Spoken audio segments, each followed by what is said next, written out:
All right, birds of a feather flock together or opposites attract? Which one? Opposites attract. You think opposites attract? Yeah. Like all the time? Not all the time, but I think more than birds of a feather flock together for sure. I guess so. Me and Michaela and I are pretty different. Yeah. But you and I were the same. Yeah. And we kind of get along. Yeah, but I feel like if I was with somebody that was like exactly the same as Yeah. me, like with friends that are exactly the same as me, it wouldn't work out. Yeah. You know? Yeah. Okay, I feel you. Okay. 2 heads are better than 1, or if you want something done right, do it yourself. Ooh. I think that definitely depends on your personality. I think for me, 2 heads are better than 1. I'd rather have somebody else to bounce ideas off of Really? and talk with, yeah. Yeah, but I feel like the more heads you add, sometimes it can become really confusing because they're like, okay, I want to do this, and you're like, I want to do this. It's like, what do you do whenever you disagree? Does one person just submit? Does the other person like step up and be like, this is how it has to be? Like, Yeah. I don't know. I think that's definitely where your personality comes in. If you're like type A or type B, it really depends on. Type A, type B. Is there a C? I don't even know. I think it's type A and type B. Okay. All right. Whatever. All right. Out of sight, out of mind, or absence makes the heart grow fonder. Oh, this is a good one. So they're like either out of sight, and that means that they're out of mind, you're not even thinking about them, or absence makes the heart grow fonder. You love them more. I'm glad you explained that first one because I didn't even know what that meant. Really? I think probably. I mean, absence makes the heart grow fonder. I think maybe that one because I understand that one better. I think it totally depends, but there are some times I will completely admit like, hey, we had a good friendship and everything, and then like they move away or I move away and like we don't talk anymore, like at all because we're just separated. Yeah. So we don't really, communicate the same kind of way. But I guess your relationships kind of morph and change. Yeah. In that way. Yeah. I feel that. Okay. All right. Last one. Many hands make the light work. Whoa, hold up. Many hands make light work, or too many cooks spoil the broth. I would say many hands make light work. Okay. I think it depends. It depends on if you're good at delegating, if you're like a leader in that kind of situation. If you're good at delegating, you have people that are willing to just help and do stuff. But if you have a bunch of people that are wanting to lead out and do it, then it could get in each other's way. It really depends. Right. I feel like for me, like when there's more people, I'm a very social person, and so sometimes that can work against the actual goal what we're trying to do. Because I'm like, I want to talk and I want to hang out and I want to do all these different things. And it's like, it takes us like 30 minutes to do something that could have taken us 10 minutes. That's fair. But I guess I feel you, like many hands. I love delegating. Delegating is great. But like if you have more people that are on the same page and like on the same mission and right. They understand it, then it's less maybe better. Okay. Yeah. No, that's how I feel. Well, great. Well, those are a couple of cliches about people that are kind of contradictory. And so we're talking about people today, okay, guys? We're talking about community, like this big Christian word, this big Christian cliche where we're like, community. I believe in it. I think it's powerful. We're going to be talking about a couple of different things. I'm here hanging out with my boy, Ethan Bieg. Come on. This is the coolest dude. Seriously. He's one of my best friends. And he has a lot of just wisdom about community and just even his past couple of years. You've gone through quite a bit. And just this big shift of community from moving away, coming back, all kinds of different things. And so we're going to kind of dive into that. What is healthy community? What are some healthy expectations for community? What is the role of being alone? Like we're going to talk through a lot of these different things and get right into it. But first off, I just want to kind of hear your story and for you to kind of just share your story with them about you going off to school, coming back, community, and what the role of community played in that and the transition back here to the States. Yeah, for sure. So right after high school, I actually took a gap year in between high school and college. If you don't know what that is, you take a gap year, you take a little bit of time off between high school and college, because I didn't know exactly what I wanted to do. Right. Going into college, I didn't know. I just wanted to take some time and spend some time overseas. So I ended up doing a Bible school over in Germany for 6 months. It was a Christ-centered community. There's people from all over. It's international. We had about, I think it was 103 students from all over the place. So majority American and Canadian, and then because it was in Germany, there's probably like maybe 20-30% Germans. So It was a lot of fun. I definitely enjoyed it. One of the most important things of that kind of community, what I experienced over there, is that it was Christ-centered. So all of us, we were all pursuing Christ together, and that's the most important thing. I think people think of community definitely as people all together, like with a common goal or something like that. And I think that's definitely true. I think there's definitely parts of it where we can be different and we have differences, and definitely experienced that over there, and cultural differences and what that looked like. And so that was one of my favorite things in being in community over there, was getting to know people's different cultures and different things like that, because we have people from Australia to Hong Kong to people all over the place. So experienced that for 6 months, grew super close with those people. We were super vulnerable, which is super important in community, and being vulnerable and getting to know people, and just like being transparent in who you are. So left that after 6 months, and it was really hard to say goodbye to those people. And I came back to Texas, and I was like, I don't really know what to do now. Right? You get back here and it's like, whoa, where do I go? Okay. Exactly. So explain. Yeah, because I hadn't been in a church community before that, but most of those people went off to college and were doing different things. I came back. There was probably like a month left of college still, so people were all over the place. So I came back, and I knew that the community that I had experienced over there, I wanted to take that culture that I had experienced and recreate that in that Christ-centered community. Got you. And so what that looked like for me was, for several months, I wasn't able to have that same kind of community. It was 100 people. You can't really do that because people are not able to live together in that same kind of situation. Right. So it looked like me just reaching out to all kinds of people that I looked up to, people that I felt like were pursuing Christ in a way that I wanted to experience. And I just like hit them up, and I was just like, hey, you want to get coffee? You want to hang out? You want to go get lunch? Whatever it may look like. And started to build relationships in that way. And that was my community for months after that. Did you feel like in any way, like coming back here and after experiencing that intense of a level of community, coming back here, did it feel like, and this is kind of weak almost, like the level of community you were going to experience here was much weaker than it was there? Yeah, definitely. And I definitely began to experience like some loneliness and that kind of thing. But I also felt like the Lord was telling me it's a different season. That was a different kind of a season. I obviously wasn't going to be able to have that intense level of community. But I could have that same kind of vulnerability with the people that I was reaching out to and connecting in with and stuff like that. So although it was weaker, yes, I began to seek that out. And yes, it took time. It wasn't immediate. But I was able to find some more community and reach out to people. But it took effort on my end. That's the biggest thing. Because I could have just stayed home and been like, okay, maybe I'll go to my old church, or I'll go and hang out with my old friends and stuff like that. But I knew that I needed to reach out and put an effort into reaching out to some Christians. I feel like oftentimes when we experience like this level of community and we find it and we're like, this is perfect, like this is the one, that kind of sets the tone and the mood and even just the trajectory for the rest of the kind of community that we're going to experience. And so I found that even in my life, after experiencing really good community in some seasons and maybe even really bad community in other seasons, I kind of compared a lot. I really looked at it and I said, oh, well, this doesn't look like this season, or this group of friends isn't treating me the same way that this group of friends is treating me.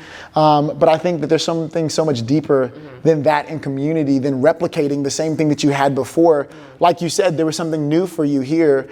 And there's still fruit in that. And God already knows what he's going to do through that community. And it may be something totally different. But sometimes it takes kind of letting go of your old idea about what community was going to look like, or how they were going to treat you, and all those other different things. I think that you can truly find community anywhere. It's being marketed in so many different places. From your gym, you find community in your gym. Now gym memberships are holistic, and they're all about the lifestyle choices. And now we go out to eat, and now we go out here and we do everything together. You can find community in groups of people who you're gaming with on video games. You can find community in your schools and colleges. You can find community in your classes. You can find it anywhere. But what is it that makes the community that's surrounded and focused on Jesus so special? And what it is Jesus. It's Jesus is the focal point. Like, this is the only thing that matters. I love community in all other areas, but whenever it's not focused on Jesus, we don't see the same kind of fruit. I can definitely attest to that in my own life. But I think that just community in general just goes back, our need for community just goes back to just such a need to feel secure. And I think when we get comfortable with a certain kind of community, we feel secure with that community. And we feel like, oh, these guys are good and they're not going to judge me and I can be transparent, I can be vulnerable.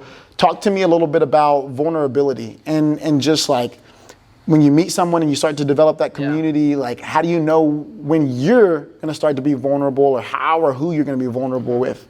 That's the biggest thing, because I realize there is a difference between being transparent and vulnerable, because you can be transparent with a lot of people and be honest about who you are. But I think being vulnerable with people is saying, okay, this is something that I'm struggling with. This is something I'm dealing with right now. And I haven't figured it out. That's the biggest thing. And so I think one of the biggest things when I came back from Germany was realizing that I couldn't be the same level of vulnerability with every person that I met and every person that I spent time with. I had to pick and choose with the people that I felt like I connected in with and God was putting on my heart. And so I definitely think you should pray about it, and the people you connect in with that you need to be vulnerable with, I think you'll know.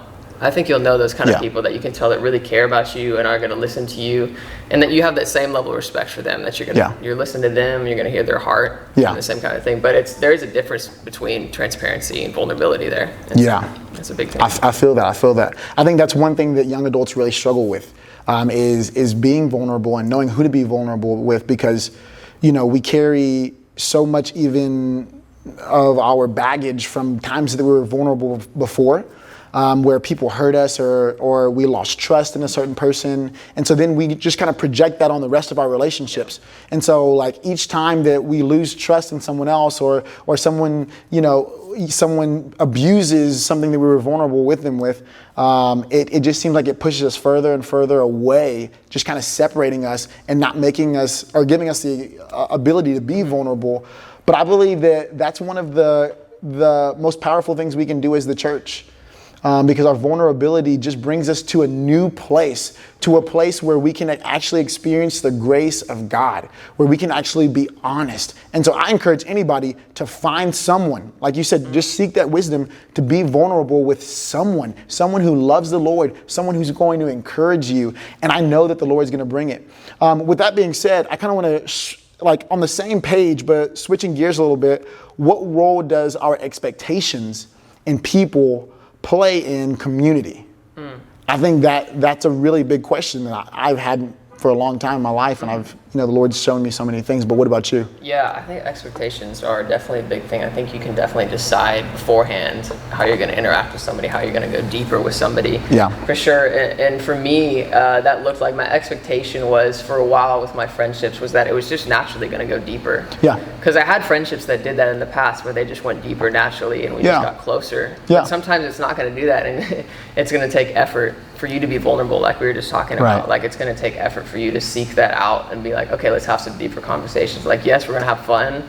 Like we have all these friendships, we all have all these things that we do that we have in common, that we have fun doing, but also like we can get real here for a second. Yeah. And we can go deep and we can get vulnerable and we can pray for one another. We can, share things with one another. And so for me, my expectation was definitely that, like that was just naturally going to happen. Yeah. And that's one thing that didn't happen like that.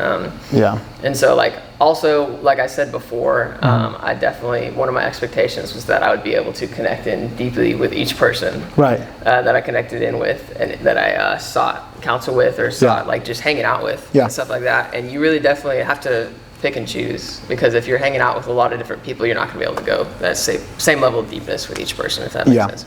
Yeah, I feel that. I think that you find what you look for. And I also believe that you reap what you sow. And so I think that when it comes down to expectations, I think the first question we should ask ourselves is like, are we meeting the expectations of the others around us? Do other people have healthy expectations of us? Are we clearly communicating where we are in our lives to other people so that they can have healthy expectations of us?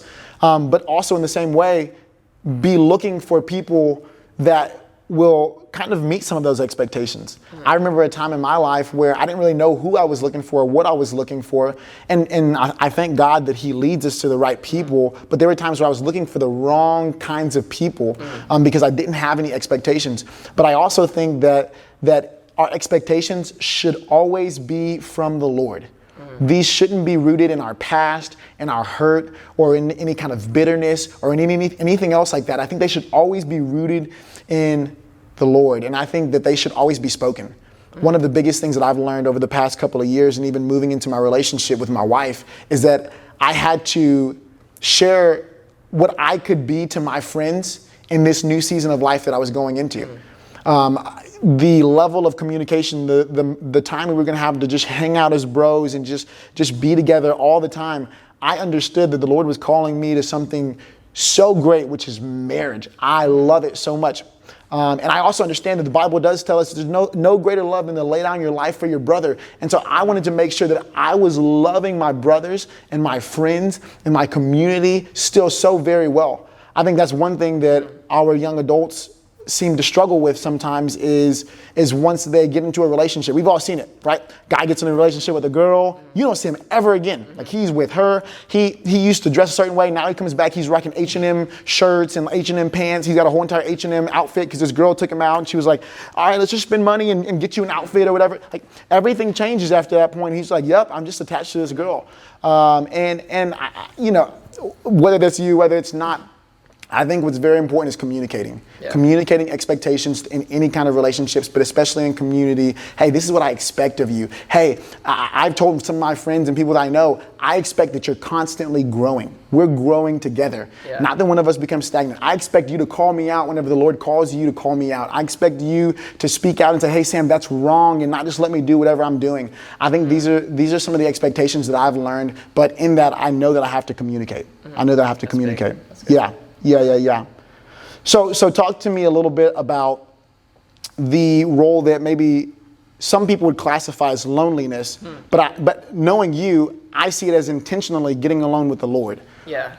I think there's definitely, for me, I found the distinction between isolation and solitude and what that looks like. Isolation can sometimes not be your choice if you feel isolated, especially the past couple months with quarantine and what that looks like. Yeah. But for me, I try and go and be filled up by the Lord, and I would do that in solitude, is what I would say. Jesus went to the mountains to go and pray. He went up to the mountains and to the hills. Right. And so I like to go to the mountains. That's just a personal thing. I like to go and watch the sunset. I like to just go and get away. But for me, it's not that I want to get away from everybody just because I don't want to see people, but it's because I know I need to be filled up personally by the Spirit of God before I can pour out into other people. So I'd say, like, definitely I am poured into by community and by the people that sharpen me and the people that encourage me. And that's one of the biggest things for me, is that I do need my community. Yeah.